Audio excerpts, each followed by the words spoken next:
Hello everyone, जय Hind. Welcome to my channel success life. आज हम आपको बीटीएससी यानी कि बिहार तकनीकी सेवा आयोग Bihar ANM auxiliary nursing midwifery का एमसीक्यूज प्रश्न का डिस्कशन करवाएंगे। तो इसमें हम सब्जेक्ट वाइज डिस्कशन करवाते हैं। तो आज का हमारा सब्जेक्ट हो जाएगा चाइल्ड हेल्थ नर्सिंग। तो चाइल्ड हेल्थ नर्सिंग से पहले मैं 3 क्लास ले चुकी हूँ। अगर आप लोग नहीं देखे हैं तो प्लेलिस्ट में जाकर जरूर देख लें। आज चाइल्ड हेल्थ नर्सिंग का चौथा क्लास और अंतिम क्लास होगा। इसमें जितने भी एमसीक्यूज दिए गए हैं मैं सारा कवर कर दूंगी। आज अंतिम और लास्ट होगा। तो यह वीडियो जो होगा या सारा जो होगा चाइल्ड हेल्थ नर्सिंग का अभी तक मैं जितना क्लास ली हूँ सब एएनएम की परीक्षा के लिए बहुत ही इंपॉर्टेंट वीडियो होगा। तो इसलिए आप लोग परीक्षा में जाने से पहले इस वीडियो को 2 से 3 बार जरूर देख कर जाएँ। यहाँ से आपको 2 से 4 प्रश्न जरूर देखने को मिलेंगे। तो चलिए स्टार्ट करेंगे हम चाइल्ड हेल्थ नर्सिंग का क्लास नंबर 4 से चौथे क्लास का। तो मैं इसमें 300 प्रश्न कवर करवा चुकी हूँ। आज 301 से देखेंगे।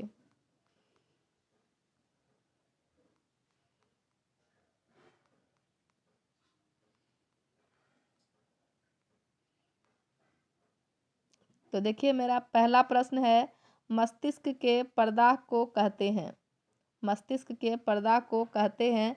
तो इसका उत्तर हो जाएगा ऑप्शन नंबर सी, मस्तिष्क के प्रदाह को इंसेफ्लाइटिस कहते हैं। ऑप्शन नंबर सी इसका सही उत्तर हो जाएगा।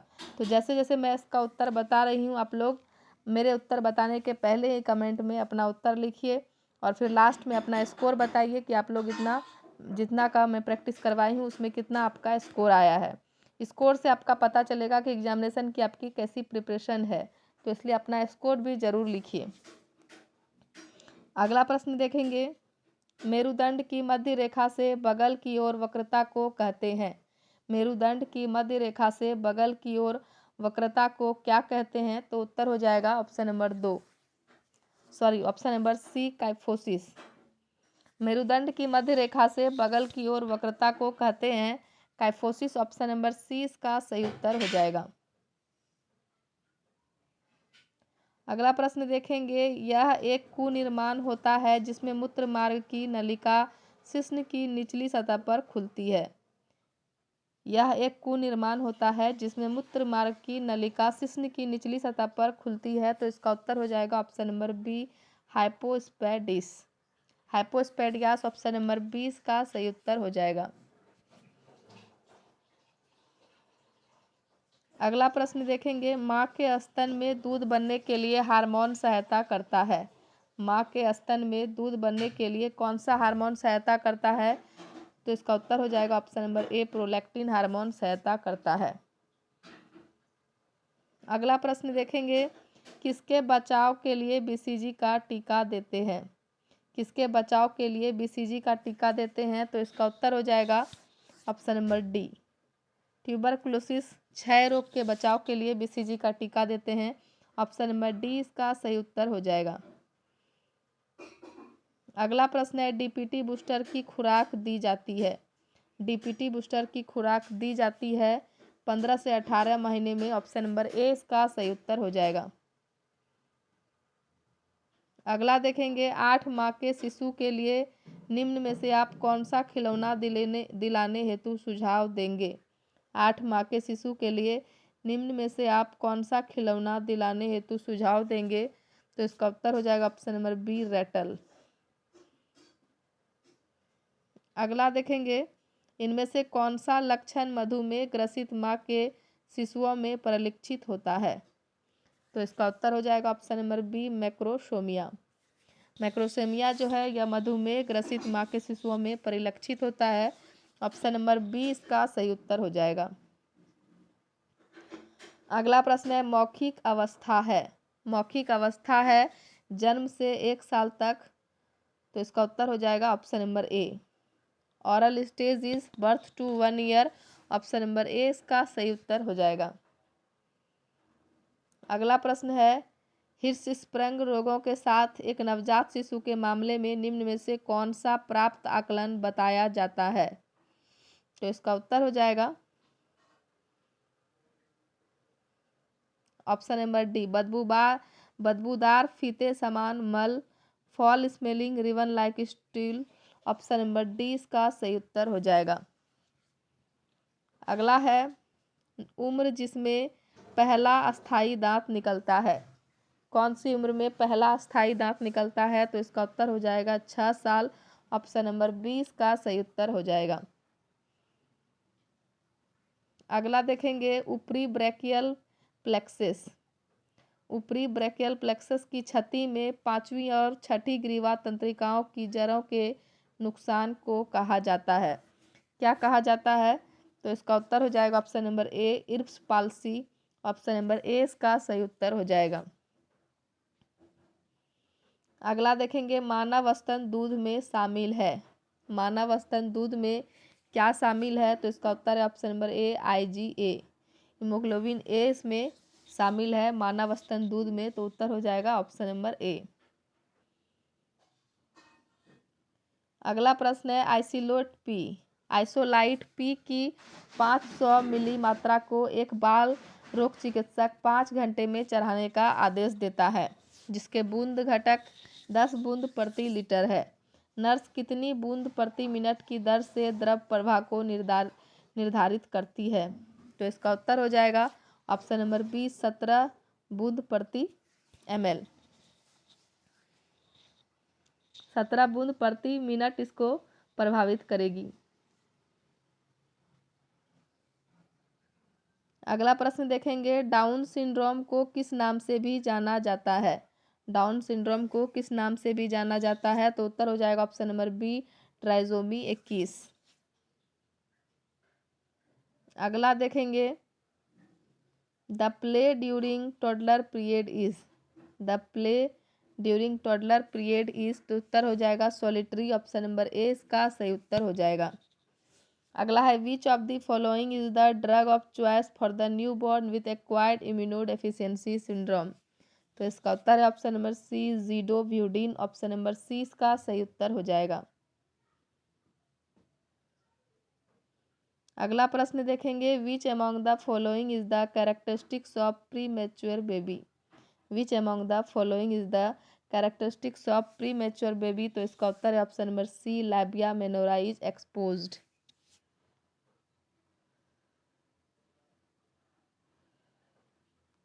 अगला प्रश्न हो जाएगा brachial paralysis of the upper portion of the arm is known as. तो इसका उत्तर हो जाएगा option number A, Erb's palsy. Option number A इसका सही उत्तर हो जाएगा। अगला है the nurse doing a newborn assessment counts the infant's umbilical cord vessels. In a normal infant there are 3 vessels and 1 vein। 3 vessels, 1 vein and 2 arteries। Option number C इसका सही उत्तर हो जाएगा। अगला प्रश्न देखेंगे in term of preventive teaching for the parents of a 1 year old the nurse would speak to them about nutrition. Option number A इसका सही उत्तर हो जाएगा। In term of preventive teaching for the parents of a 1 year old the nurse would speak to them about nutrition. Option number A इसका सही उत्तर हो जाएगा। अगला प्रश्न देखेंगे what will be the appropriate action of nurse when the neonate seems to have convulsion? तो इसका उत्तर हो जाएगा option number A, ensure the child's airway and administer oxygen.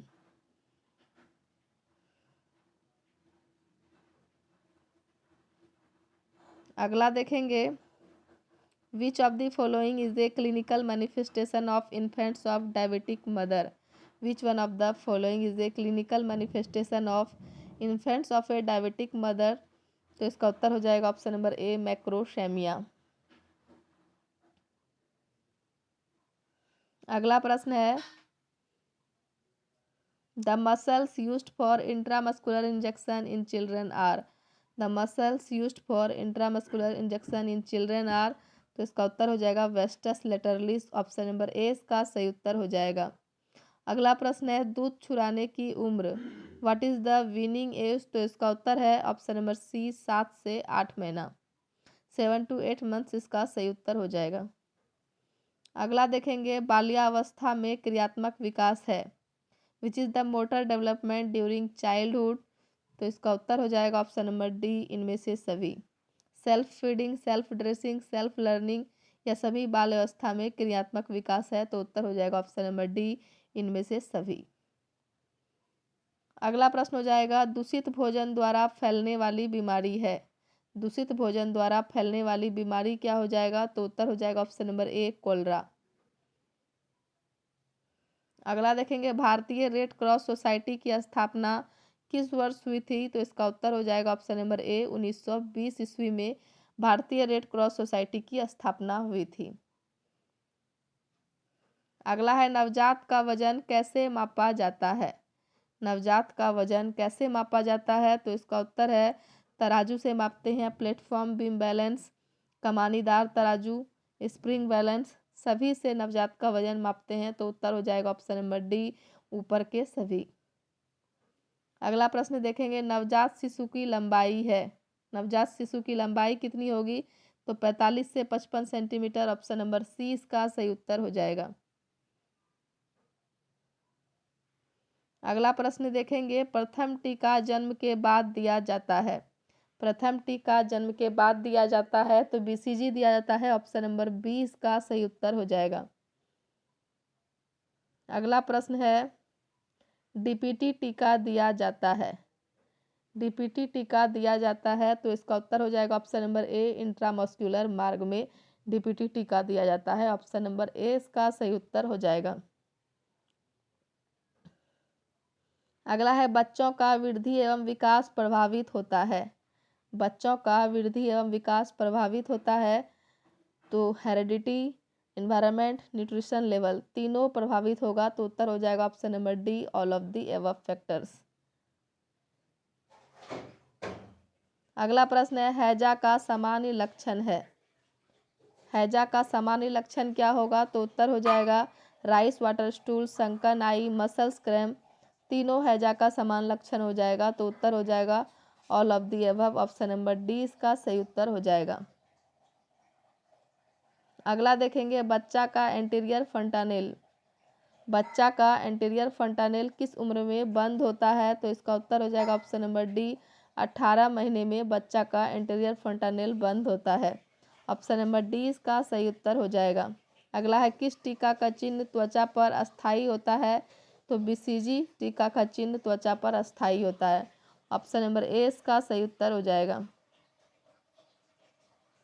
अगला प्रश्न है, आरबीसी का जीवन चक्र होता है। आरबीसी का जीवन चक्र कितना होता है? तो बच्चों में 90 डेज का होता है। ऑप्शन नंबर सी इसका सही उत्तर हो जाएगा। और अगर एडल्ट का पूछेंगे तो 120 दिन हो जाएगा और बच्चों में 90 दिन होगा। अगला प्रश्न देखेंगे, O2 की कमी के कारण शरीर में जो स्थिति उत्पन्न होती है उसे जाना जाता है, उसे किस नाम से जाना जाता है? तो उत्तर हो जाएगा ऑप्शन नंबर ए, साइनोसिस के नाम से जाना जाता है। अगला प्रश्न है, बीसीजी किस प्रकार का टीका है? बीसीजी किस प्रकार का टीका है? तो उत्तर हो जाएगा option number C, live vaccine है। बीसीजी जो है यह एक लाइव वैक्सीन है। ऑप्शन नंबर सी इसका सही उत्तर हो जाएगा। अगला है, ऑस्टियोपोरोसिस किस कमी के कारण होता है? ऑस्टियोपोरोसिस किस विटामिन की कमी के कारण होता है? तो उत्तर हो जाएगा option number D, vitamin D की कमी के कारण ऑस्टियोपोरोसिस होता है। ऑप्शन नंबर डी इसका सही उत्तर हो जाएगा। अगला प्रश्न है, नवजात शिशु में फिजियोलॉजिकल जॉन्डिस कब उपस्थित होता है? नवजात शिशु में फिजियोलॉजिकल जॉन्डिस कब उपस्थित होता है? तो उत्तर हो जाएगा ऑप्शन नंबर बी, जन्म के दूसरे दिन नवजात शिशु में फिजियोलॉजिकल जॉन्डिस उपस्थित होता है। On second day. Option number 20 का सही उत्तर हो जाएगा। अगला है, किस भोजन में प्राकृतिक रूप में विटामिन सी ज़्यादा रहता है? तो इसका उत्तर हो जाएगा ऑप्शन नंबर सी, नारंगी ऑरेंज में प्राकृतिक रूप से विटामिन सी ज़्यादा रहता है। अगला देखेंगे, अगर नवजात शिशु के सिर का परिधि असाधारण बड़ा है तो संकेत किसका होगा? तो संकेत हाइड्रोसिफेलस का होगा। ऑप्शन नंबर ए इसका सही उत्तर हो जाएगा। तो उम्मीद करते हैं कि वीडियो आप लोग को पसंद आ रहा होगा। वीडियो अगर पसंद आ रहा है तो वीडियो को लाइक कीजिए, कमेंट कीजिए और ज़्यादा से ज़्यादा शेयर कीजिए। और जो भी लोग चैनल पर नए जुड़े हैं चैनल को सब्सक्राइब कीजिए ताकि हमारे सभी वीडियोस का नोटिफिकेशन आपके पास समय से पहुंच सके। आगे का प्रश्न देखेंगे, पेरीनेटल अवधि माना जाता है। पेरीनेटल अवधि माना जाता है तो इसका उत्तर हो जाएगा ऑप्शन नंबर सी, जन्म के 1 सप्ताह तक पेरिनेटल अवधि माना जाता है। ऑप्शन नंबर सी इसका सही उत्तर हो जाएगा। अगला है नवजात शिशु के सिर की परिधि है। नवजात शिशु के सिर की परिधि कितना होगा, तो 35 सेंटीमीटर होगा। ऑप्शन नंबर 20 का सही उत्तर हो जाएगा। अगला है बच्चे का एंटीरियर फंटानेल किस उम्र में बंद होता है। बच्चे का एंटीरियर फंटानेल किस उम्र में बंद होता है, तो 18 महीने में बंद होता है। ऑप्शन नंबर डी इसका सही उत्तर हो जाएगा। अगला प्रश्न है नवजात शिशु का हेमोग्लोबिन स्तर कितना होगा, तो नवजात शिशु का हेमोग्लोबिन स्तर 18 ग्राम होगा। ऑप्शन नंबर सी इसका सही उत्तर हो जाएगा। बीसीजी का टीका दिया जाता है। बीसीजी का टीका 0 से 1 मंथ में दिया जाता है। ऑप्शन नंबर ए इसका सही उत्तर हो जाएगा। अगला प्रश्न है 5 वर्ष तक के उम्र में कितना खुराक विटामिन ए का दिया जाता है। 5 वर्ष तक के उम्र में कितना खुराक विटामिन ए का दिया जाता है, तो इसका उत्तर हो जाएगा 0 से 9 लाख आयु। ऑप्शन नंबर सी इसका सही उत्तर हो जाएगा। अगला है वयस्क अवस्था की उम्र कौन सा है। वयस्क अवस्था की उम्र कौन सा है, तो इसका उत्तर हो जाएगा ऑप्शन नंबर सी 18 से 35 साल का एज जो है यह वयस्क अवस्था की उम्र है। अगला है कुपोषण का कारण कौन सा है। कुपोषण का कारण कौन सा है, तो इसका उत्तर हो जाएगा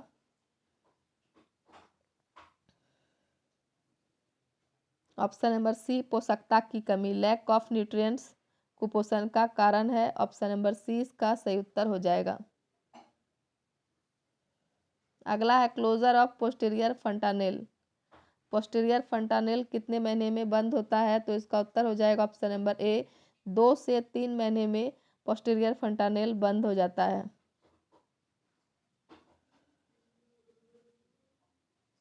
अगला प्रश्न है अपगार स्कोरिंग सिस्टम में विस्तार किया गया था। अपगार स्कोरिंग सिस्टम जो है यह किसके द्वारा विस्तार किया गया था, तो आंसर हो जाएगा ऑप्शन नंबर ए वर्जीनिया अपगार के द्वारा विस्तार किया गया था। मेनार्क को कहा गया है। मेनार्क को क्या कहा गया है, तो इसका उत्तर हो जाएगा ऑप्शन नंबर ए फर्स्ट मेंस्ट्रुएशन कहा गया है मेनार्क को। ऑप्शन नंबर ए इसका सही उत्तर हो जाएगा। अगला है अगर माँ बच्चा को डीपीटी सेकंड खुराक देने के लिए मना करती है तो समझना है कि seizure after first dose. Option number 20 का सही उत्तर हो जाएगा।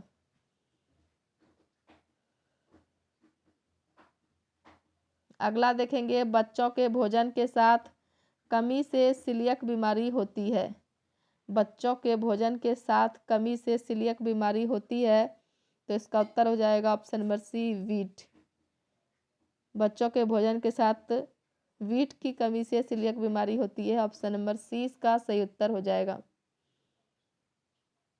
अगला प्रश्न है नवजात की लंबाई दुगुना कब होती है। नवजात की लंबाई दुगुना कब होती है, तो इसका उत्तर हो जाएगा option number D at 4 years.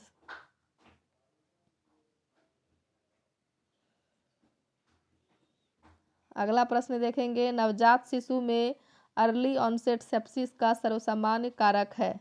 नवजात शिशु में अर्ली ऑनसेट सेप्सिस का सर्वसामान्य कारक क्या होगा, तो ई कोलाई होगा। ऑप्शन नंबर ए इसका सही उत्तर हो जाएगा। आगे का प्रश्न देखेंगे RH आइसोइम्यूनाइजेशन। RH आइसोइम्यूनाइजेशन के गंभीर मामलों में कौन सा रक्त चढ़ाया जाता है, तो RH निगेटिव और ABO कॉम्पेटिबल। ऑप्शन नंबर 20 का सही उत्तर हो जाएगा। अगला देखेंगे इंटेंसिव फोटोथेरेपी। इंटेंसिव फोटोथेरेपी में शिशु की त्वचा से प्रकाश के स्रोत की दूरी कितनी रखी जाती है, तो इसका उत्तर है 15 से 20 सेंटीमीटर की दूरी पर रखी जाती है। ऑप्शन नंबर ए इसका सही उत्तर हो जाएगा। वह शिशु जिसने गर्भावस्था के कितने दिनों में पूर्व जन्म लिया हो उसे प्री टर्म इन्फेंट कहलाता है, तो इसका उत्तर हो जाएगा ऑप्शन नंबर बी 259 दिनों के पूर्व अगर जन्म लिया हो तो प्री टर्म इन्फेंट कहलाता है। ऑप्शन नंबर 20 का सही उत्तर हो जाएगा। अगला देखेंगे लाक्षणिक HIV होने पर शिशु को कौन से टीके नहीं लगाते हैं, तो इसका उत्तर हो जाएगा ऑप्शन नंबर ए BCG और OPV टीके लाक्षणिक HIV होने पर शिशु को नहीं लगाते हैं। ऑप्शन नंबर ए इसका सही उत्तर हो जाएगा। अगला प्रश्न है HIV से पीड़ित कितने प्रतिशत बच्चों को यह संक्रमण माँ से प्राप्त होता है? तो इसका उत्तर है ऑप्शन नंबर डी, 90% बच्चों को यह संक्रमण माँ से प्राप्त होता है। माँ से शिशु को HIV संक्रमण के ट्रांसमिशन की संभावना सर्वाधिक कब होती है? तो इसका उत्तर है ऑप्शन नंबर बी, प्रसव के दौरान सर्वाधिक होती है। HIV संक्रमण के ट्रांसमिशन की संभावना प्रसव के दौरान सर्वाधिक होती है। ऑप्शन नंबर बी इसका सही उत्तर हो जाएगा। अगला है अधिक वर्निक्स गैसियोसा, सिर पर अधिक बाल, भरी हुई रक्त वाहिकाएं, हाइपोटोनिक पोस्चर आदि लक्षण किस प्रकार के नवजात शिशु को इंगित करते हैं? तो इसका उत्तर हो जाएगा इन्फेंट ऑफ डायबिटिक मदर।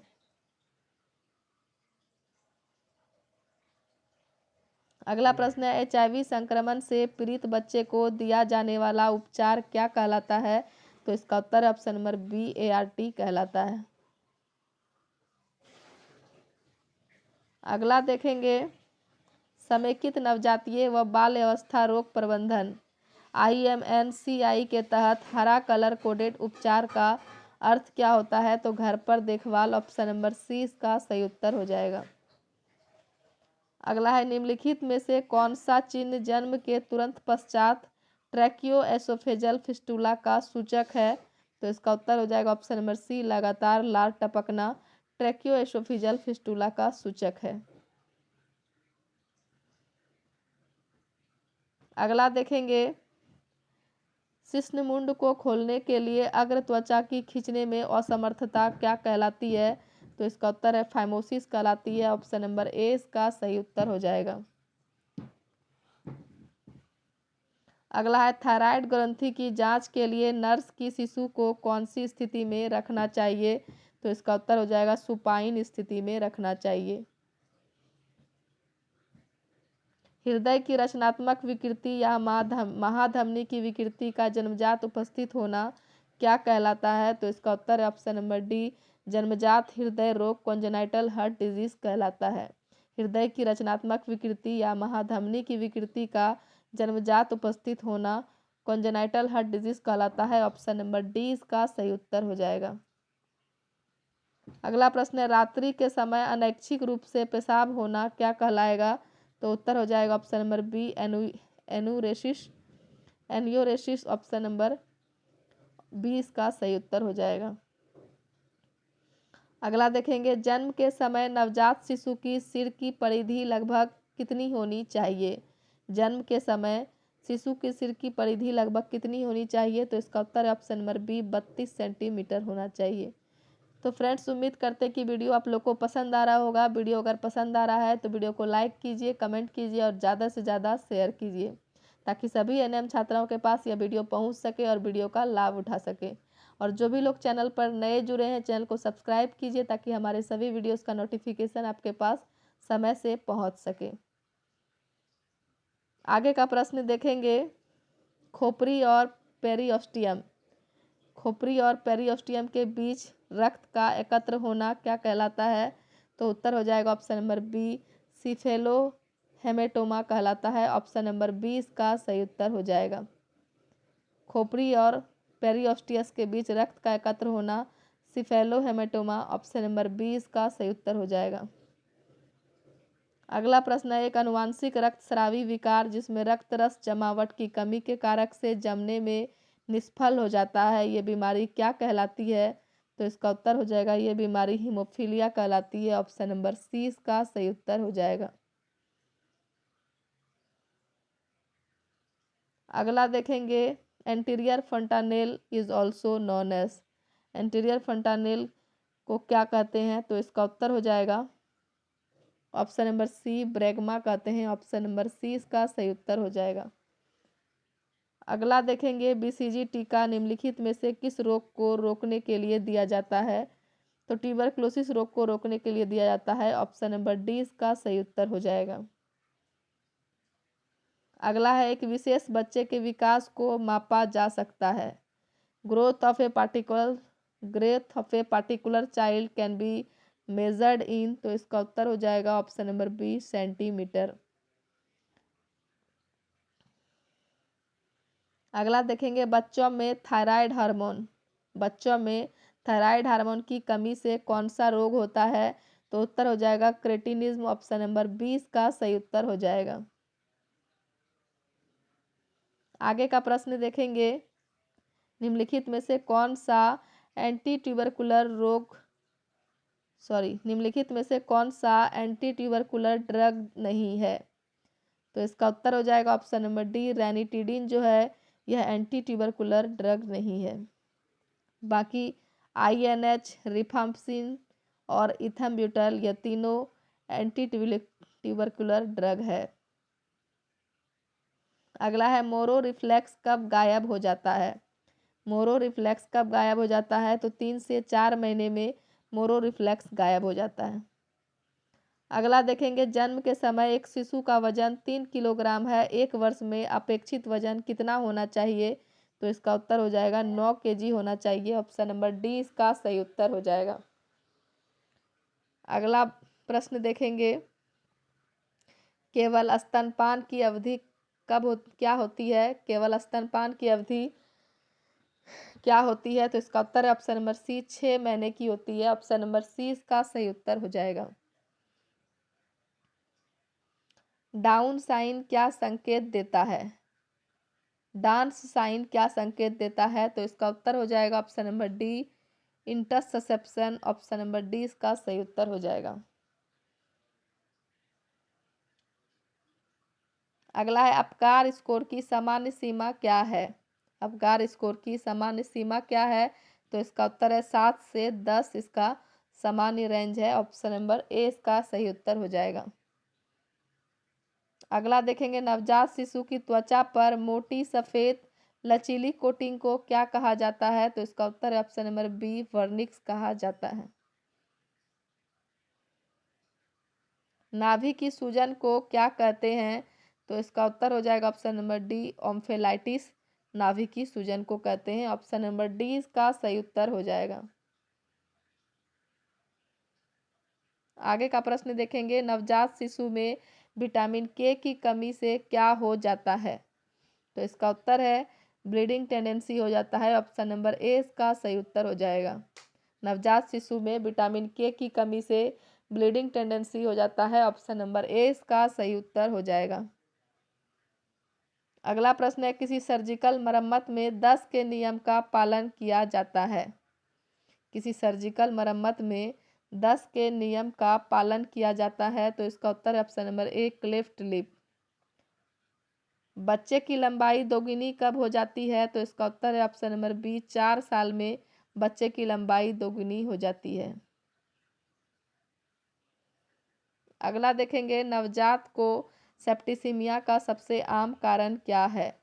नवजात को सेप्टिसिमिया का सबसे आम कारण क्या है? तो इसका उत्तर है नाभिरज्जु से संक्रमण, infection through umbilical cord. Option number A इसका सही उत्तर हो जाएगा।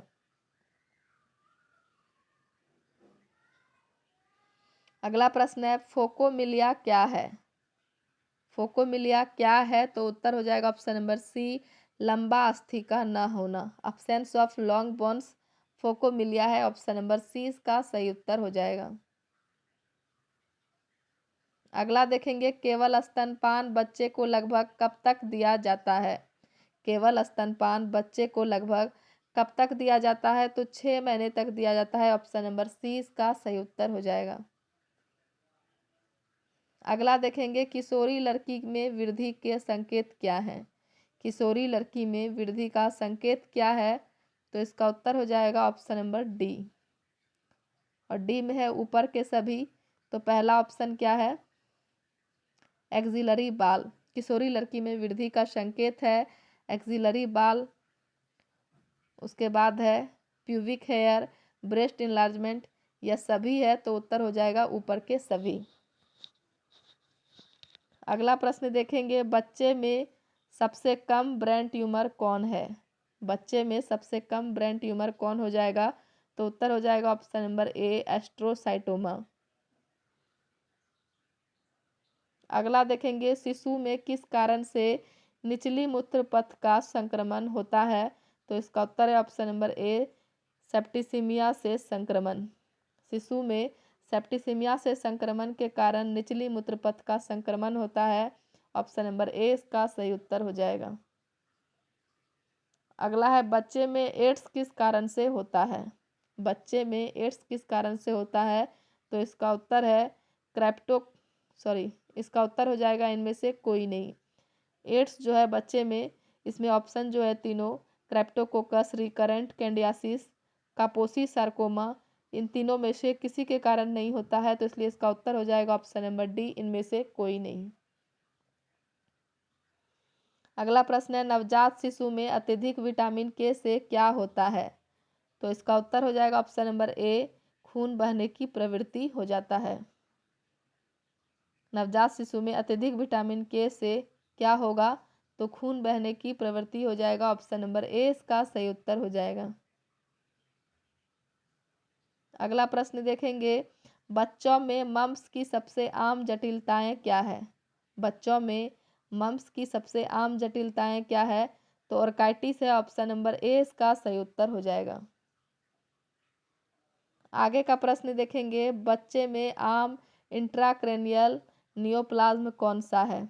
बच्चे में आम इंट्राक्रेनियल नियोप्लाज्म कौन सा है, तो उत्तर हो जाएगा ऑप्शन नंबर बी, मेनिंजियोमा। अगला देखेंगे कौन सी दवा यदि माँ ले रही है तो स्तनपान नहीं कराना चाहिए, तो इसका उत्तर है ऑप्शन नंबर ए, स्ट्रेप्टोमाइसिन अगर माँ ले रही है तो बच्चों को स्तनपान नहीं कराना चाहिए, ऑप्शन नंबर ए इसका सही उत्तर हो जाएगा। अगला प्रश्न है भ्रूण हाइपोक्सिया। भ्रूण हाइपोक्सिया कैसे आकलन किया जाता है, तो इसका उत्तर है स्केल ब्लड पीएच से भ्रूण हाइपोक्सिया का आकलन किया जाता है, ऑप्शन नंबर ए इसका सही उत्तर हो जाएगा। अगला देखेंगे इनमें से कौन सा कारक स्तनपान को अवरोध नहीं करता है। इनमें से कौन सा कारक स्तनपान को अवरोध नहीं करता है, तो इसका उत्तर हो जाएगा ऑप्शन नंबर सी, IDDM। अगला प्रश्न है खसरा का वो नैदानिक चिन्ह जो आखिरी चरण में दिखाई देता है। खसरा का वो नैदानिक चिन्ह कौन सा है जो आखिरी चरण में दिखाई देता है, तो उत्तर हो जाएगा ऑप्शन नंबर सी, लाल चकत्ते।